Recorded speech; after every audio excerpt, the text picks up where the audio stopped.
FSN Radio. It's all about what's next. Go to financialsurvivalnetwork.com and sign up for your free weekly newsletter. You'll also get 3 free reports. The Financial Survival Network. It's all about what's next. Welcome. You are listening to the Financial Survival Network. I'm Kerry Lutz, and I'm here in beautiful Vancouver. It's cleared up. It's beautiful out. A really nice spring day, and we just finished up the Metals Investor Forum. I've got Jay Taylor with me and John Rubino, and we're going to discuss the show. Jay, it's great to see you. Thank you, Kerry. Good to see you. Hey, John, imagine this. We're together again so soon. Yeah, nice to meet face to face again, Kerry. As always. So there are a lot of companies, Jay, that I never heard of at this conference. Does that send off alarm bells when you see that?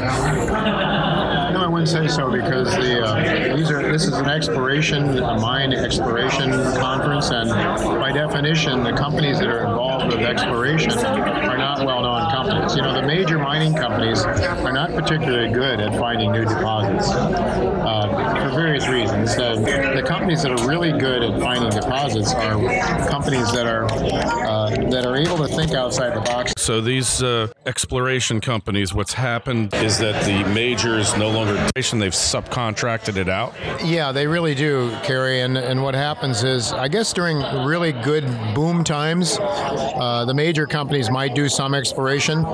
They'll do exploration, let's say infill drilling and so forth, to make sure they're mining good stuff. But in terms of discovering new deposits, the majors are not good at it.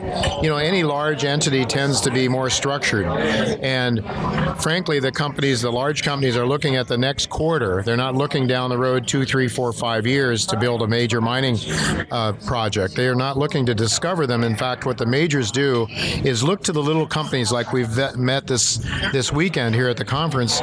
They are the ones that think outside the box, that have the venture capital to put the high-risk, high-return capital into the ground. And that's why I like the juniors, the exploration companies, the little guys, because when they hit, the returns are absolutely spectacular. So you can go and buy stock in a major mining company and get good returns in a bull market, but in a bear market, you know, you don't do that well. But the companies that really find the big deposits are the little guys that are able to think outside of the box. So John, this is the first time you're here, and what was your take on all these companies? Was there one story that you found compelling during the conference? Well, there were 2 or 3. I think Novo Resources is the name of the company. It's run by a guy with a great reputation in the field who has some really interesting properties. Another one that Jay recommends is Klondike, that also has a really interesting property and is not too far from being able to produce some great numbers that might get the market excited. And then one more that I have a few thousand shares in, which doesn't amount to much because it's a very low price stock, is Columbus Gold. And they're a couple of years from bringing a really impressive mine online. So it might be a boring couple of years, but they're also a takeout candidate. So it could be that a big company swoops in, buys them out for 50% premium on any given day. So I'm willing to wait until that happens. And I'll have some more names for you after I sit down and look through the brochures that I picked up and the notes that I took. All right, well, we'll pick up later.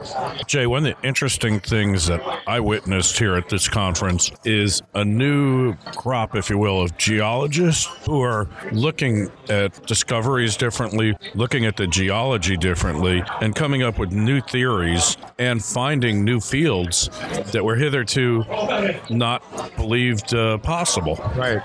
No, it's true. The creative thinkers, as I mentioned, the junior mining companies, the little guys, tend to have people that think outside of the box, and that's because, well, that's by their nature. As I just explained, the majors usually are structured.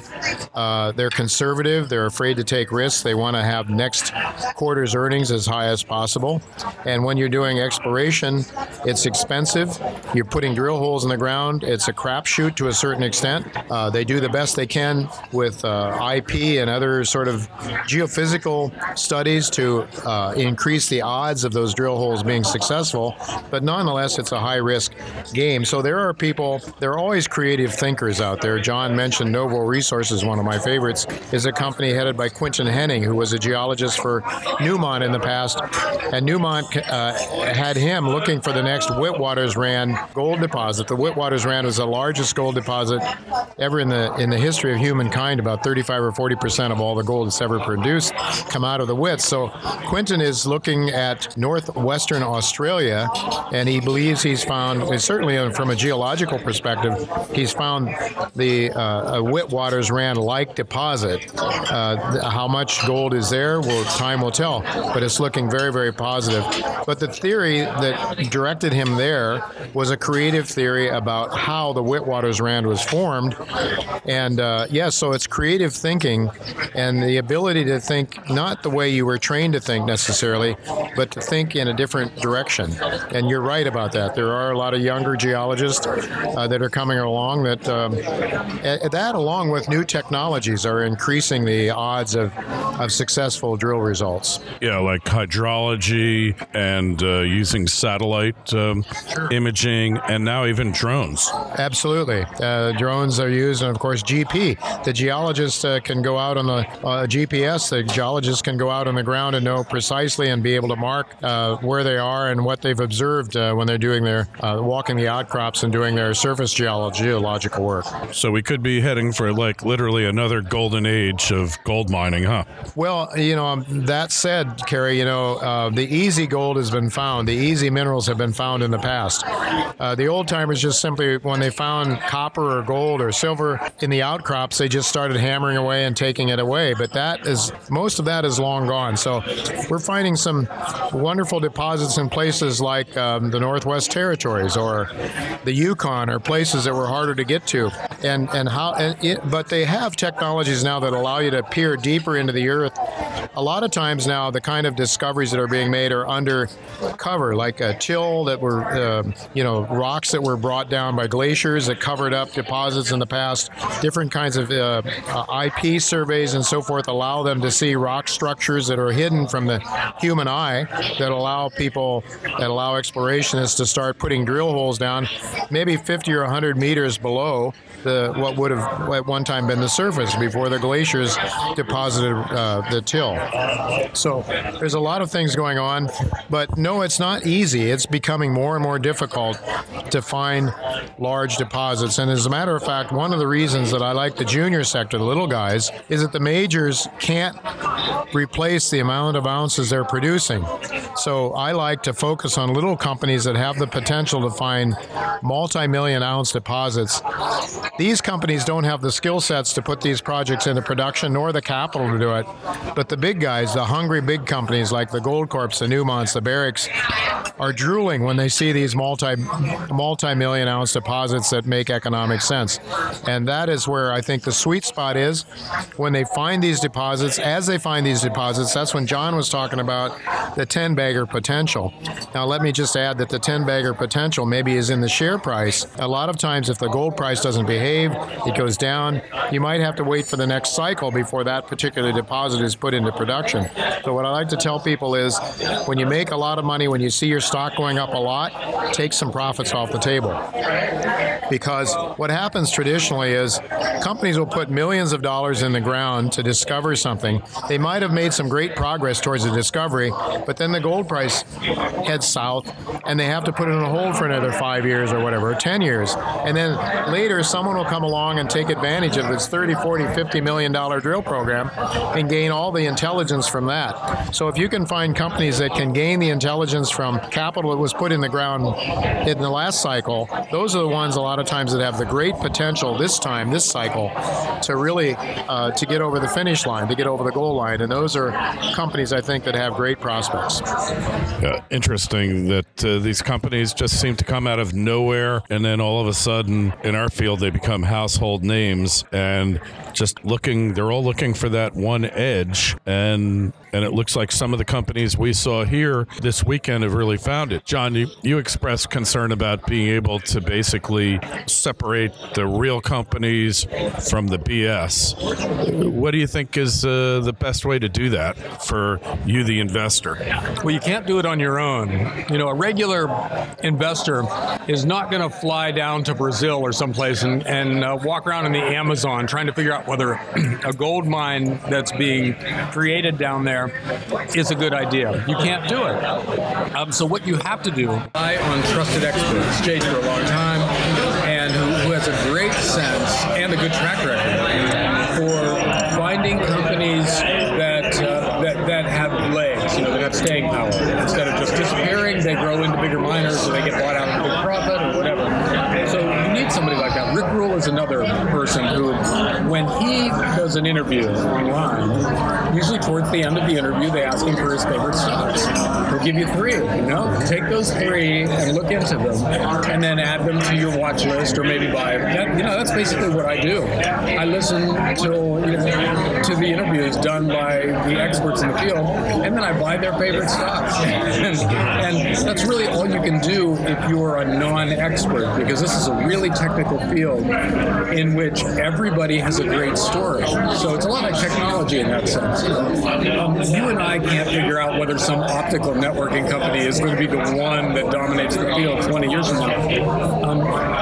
So if we're going to buy optical networking companies, we need some kind of expert advice. And in the gold mining sector, there's a handful of people a lot of whom are at this conference, who are trustworthy and who spend their lives trying to figure this stuff out, and who have so much background knowledge that they can separate the wheat from the chaff. So that's the way to go. Don't try to do this yourself. Just rely on experts and follow their lead, because that's really the only thing you can do if you're an individual investor without specific knowledge of the mining industry. Now, having said that, you shouldn't shy away from the mining industry because of your lack of expertise, because some of these things are going to be just monstrous winners. Let me give you an example of the formative experience that made me love junior mining stocks. There was a company called Glamis a decade and a half ago that I bought some based on the recommendation of a newsletter reader called Claude Cormier in Canada. And I bought it at $1.50 a share, a bunch of it. It went to $3. I sold it, thinking I was a genius because I doubled my money. But in the ensuing couple of years, it went to 40. So that's the kind of thing that happens with the junior miners that succeed. You find a few of those, and it's a life-changing financial experience. And so the people who are looking at junior miners right now should be thinking about the next Glamis. You want the thing that you get into when it's fairly new, it hasn't reported huge numbers yet, it's got financing, but it's not really well known, and then you want to ride it while it produces bigger numbers and bigger numbers. Everybody gets excited, and then somebody buys it out for some monstrous premium. And you do that 2 or 3 times, and that's really all the financial stuff you have to do in your lifetime. So, yeah, I had a story like that with a little company called Qualcomm. I bought it at like $85 or $90. It went down 10%. I sold it, and then it proceeded to go up to about $850, $900 a share. It's always the ones that get away. So Jay, you've been in this so long, and there's scammers out there, even if they're not like purely fraudulent. They're pushing stocks, they're pushing companies that will never have a mine. No major is going to take it. Nobody's going to take it. How does your BS detector, your fraud detector, work? Well, first of all, I like to know the management and to look at their backgrounds. I like companies that are headed by scientists primarily. That doesn't mean that scientists are above reproach always, or that they're always clean. But for the most part, guys that have geological degrees or some sort of professional degree don't want to give that away with fraud. So they they're inclined to be more honest, I think, and stick to the science. And let me just say that mining is more and more scientific all the time. In the old days, you just go with an axe and a shovel and pull stuff off the ground, off the surface. Now just to find out where it is, and then the metallurgical sciences and so forth. So I like companies that are, if I detect that there's a promoter that's really calling the shots in a company and a junior, I'm not that interested. I'm not interested at all, in fact. I want to see companies that are headed by scientists, essentially. Now, that's not to say that you can't have a non-scientist as a CEO, but I want a non-scientist who's a CEO to defer and to look to his scientists to make decisions in terms of the next drilling project. For example, you could, if you were a promoter and wanted to be dishonest, you could go out and find a sure hit intersection that would drive unsuspecting and not unknowledgeable people to buy the stock. You could really pump a stock. You can find a vertical structure and drill down that vertical structure and get a huge intersection of a high-grade gold. But that doesn't mean that there's anything economic there. And so there are people that have played those games in the past.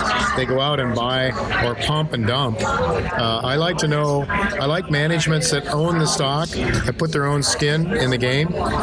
That's another measure. So I think, and then over time, though, if you've been in the business as long as I have, you start to learn who the scammers are, who the people are that are selling snake oil. Yeah, well, unfortunately, there's no shortage of them. Anyway, guys, thanks so much for this informal roundtable. Jay, what's your site again? Miningstocks.com and jtaylormedia.com, where I do a weekly radio show. All right. And obviously, you find John Rubino, as everyone knows, at dollarcollapse.com. If you got any questions for either Jay or John, just send an email to kl@kerrylutz.com. Guys, thanks so much for talking with us. My pleasure. FSN Radio. It's all about what's next. Go to financialsurvivalnetwork.com and sign up for your free weekly newsletter. You'll also get 3 free reports. The Financial Survival Network. It's all about what's next.